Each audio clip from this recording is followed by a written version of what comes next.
Собирались на сборных пунктах, кто-то сам, как мог, напрямую, брони, берцы, таская в сумках, землю шли защищать родную.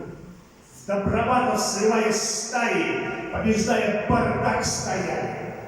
Без довольствия, сквозь усталость, не задумываясь, прометали, отбивали врагов атаки, силой малой рубеж держали. Ждали, лязгнут России драки, отбивались и молча ждали.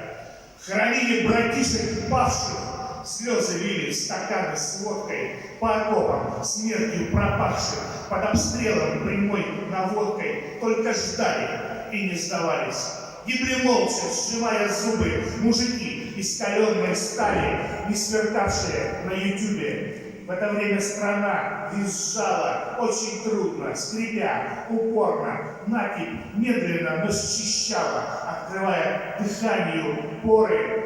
И смогли, дождались, воспряли, и подмога пришла как надо, и погнали врага, погнали, словно твари пугливых стада. И победа не за горами, и страна, наконец, едина, гордо реет родное знамя, и прикрыты отчизной спины. Это бремя, но честь и слава.